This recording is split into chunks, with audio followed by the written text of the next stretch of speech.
Assalamualaikum. ਕੀ ਹਾਲ ਚਾਲ ਹੈ? ਉਮੀਦ ਕਰਨਾ ਸਾਰੇ ਠੀਕ ਹੋਣਗੇ। ਤੁਹਾਡੇ ਵਾਸਤੇ ਪਾਕਿਸਤਾਨੀ ISI ਦੀ ਕਹਾਣੀ ਲੈ ਕੇ ਆਏ ਹਾਂ। ਕਿਚਨ ISI ਵਿੱਚ ਭਰਤੀ ਹੁੰਦੇ ਨੇ, ਕਿਵੇਂ ਉਹ ਆਪਰੇਸ਼ਨ ਕਰਦੇ ਨੇ, ਉਹ ਵੀਡੀਓ ਲੈ ਕੇ ਆਏ ਹਾਂ। ਉਮੀਦ ਕਰਾਂ ਕਿ ਤੁਹਾਨੂੰ ਪਸੰਦ आई होगी तो वीडियो को एंजॉय करो। कीर ISI एक मुनज़्ज़म और पावरफुल अदारा है। इस अदारे की निकल कारकर्दगी कम वसाइल के बावजूद बहुत ज़्यादा अच्छी है। बहुत से लोग हमारे गुमनाम हीरोज़ की कारकर्दगी को देखकर या उनकी कहानियाँ सुनकर बहुत मुतासिर होते हैं और वो चाहते हैं कि हम भी इस अदारे को ज्वाइन करके मुल्क व कौम की खिदमत करें। लेकिन जहन में पहला सवाल ये उठता है कि किस तरह इस अदारे को ज्वाइन किया जाए और इसकी वैकेंसी कब आती हैं। और वाकई में कुछ लोग इस इंतज़ार में होते हैं कि ISI की एड्स आएँ और हम अप्लाई करें। दोस्तों, ISI की कोई एड्स या वैकेंसी सिविल में नहीं आती, बल्कि ISI ये फिर बंदियां ਨੂੰ ਪਤਾ ਕਿੱਦਾਂ ਲੱਗਦਾ ਹੈ ISI ਵਿੱਚ ਜਾਣਾ ਹੈ, मतलब कि ਕਿਹੜੇ ਫੌਜ ਵਿੱਚ ਹੁੰਦੇ ਨੇ। ज्वाइन करने का तरीक़ाकार बिल्कुल मुख्तलिफ है। ये एक बहुत लंबा और सब्र आज़मा प्रोसीजर है जिसमें आपकी किस्मत का अच्छा होना भी ज़रूरी है। दोस्तों, आज मैं आपको डिटेल से बताऊंगा कि आप ISI में किस तरह जा सकते हैं। ISI ज्वाइन करने के लिए सबसे पहले आपको आर्मी ज्वाइन करना पड़ेगी।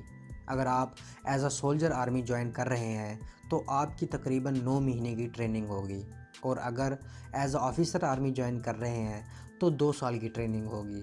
इन ट्रेनिंग्स के दौरान ही आप लोगों की और आप लोगों के घर की वेरिफिकेशन भी कर ली जाती है, यानी इंटेलिजेंस के ज़रिए इन्ना इन्ना तेज है, इन्नी IS मतलब कि वो पता लगवाने थे, इन्नी तेज है, स्लो तेज। आपके घर और आपकी सारी मालूमात इकट्ठी कर ली जाती हैं।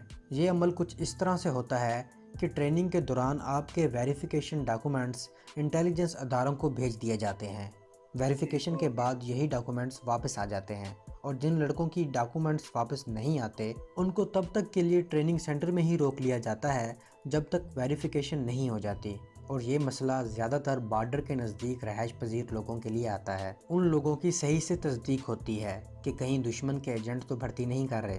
ट्रेनिंग ख़त्म होने के बाद हर सोल्जर को किसी न किसी यूनिट में भेज दिया जाता है, जिसके बाद सोल्जर ने इसी यूनिट में अपनी ड्यूटियाँ सर अंजाम देना होती हैं।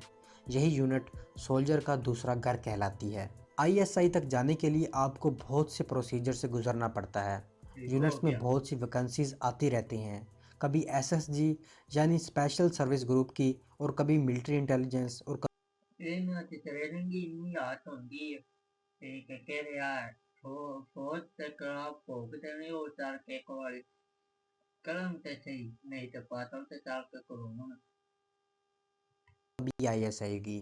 अगर आप यूनिट में नए आए हैं तो आप SSG में तो जा सकते हैं, लेकिन ISI तो क्या, मिलिट्री इंटेलिजेंस और दूसरे छोटे इंटेलिजेंस अदारों में भी आपको नहीं जाने दिया जाएगा। फ़र्ज़ करें मिलिट्री इंटेलिजेंस को एक ब्रिगेड से 4 बंदों की ज़रूरत है, तो मिलिट्री इंटेलिजेंस 4 वैकेंसी का लेटर ब्रिगेड में भेजेगी। हर ब्रिगेड में 4 यूनिट्स होती हैं, और हर यूनिट में कम से कम 300 फ़ौजी और ज़्यादा से ज़्यादा 900 फ़ौजी होते हैं। ब्रिगेड 4 वैकेंसी के लेटर पर अमल करते हुए अपनी 4 यूनिट से कहेगा कि हर यूनिट एक एक फ़ौजी मिलिट्री इंटेलिजेंस के लिए भेजे। अब सारी गेम यूनिट के CO पर आ जाती है, वो जिसको चाहे भेज सकता है। अगर आप नए हैं तो आपकी बारी नहीं आने वाली, और अगर आप 3 से 4 साल यूनिट में गुजार चुके हो और यूनिट में अच्छी कारकर्दगी भी दिखा चुके हो तो आप CO से कह सकते हो कि मैं जाने की ख्वाहिश रखता हूँ। आपका नाम मिलिट्री इंटेलिजेंस के लिए दे दिया जाएगा। आपकी ट्रेनिंग होगी, उसके बाद आपका टेस्ट होगा।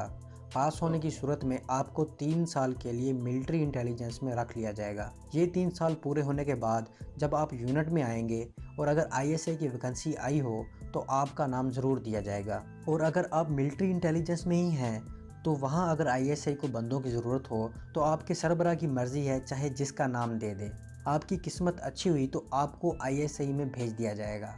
और ये याद रहे कि ISI की वैकेंसी यूनिट्स में बहुत कम आती हैं, जबकि ये ज़्यादातर दूसरे इंटेलिजेंस अदारों और SSG यूनिट से लेने पर ज़्यादा गौर करती है। और अगर आप ISI के लिए सिलेक्ट हो जाते हैं तो ये दौरानिया सिर्फ 3 साल का होगा। अगर 3 साल के अंदर आपकी परफॉर्मेंस आउट क्लास हुई तो ये दौरानिया बढ़ भी सकता है।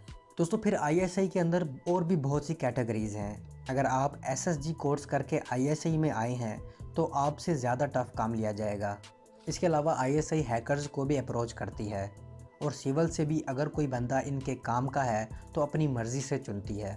ये बात तो तय है, कोई बंदा अपनी मर्ज़ी से आईएसआई में नहीं जा सकता, चाहे वो सिविल से हो या आर्मी से हो। दोस्तों आईएसआई में जाने का जो प्रोसीजर मैंने बताया है, इसके अलावा दूसरा कोई प्रोसीजर नहीं है और यही प्रोसीजर आर्मी के ऑफिसर ਇਸ ਵਾਸਤੇ ਅੰਦਰ ਦੁਨੀਆ ਤੇ ਨੰਬਰ 1 ਨੇ ਸਾਡੀ ISI। के लिए भी सेम टू सेम है। हो सकता है आप आर्मी इस घर से ज्वाइन करें कि आईएसआई में जाऊंगा, लेकिन ये भी हो सकता है आप आर्मी में तो चले गए हैं लेकिन पूरी ज़िंदगी आईएसआई ज्वाइन ना कर सकें। ये भी हो सकता है कि आप सिर्फ घर की कफ़ालत के लिए आर्मी ज्वाइन करें और ये हुस्न इत्तेफाक भी हो सकता है आप मिशन भी कर रहे हो और एसएसजी के कमांडो भी बन गए हैं।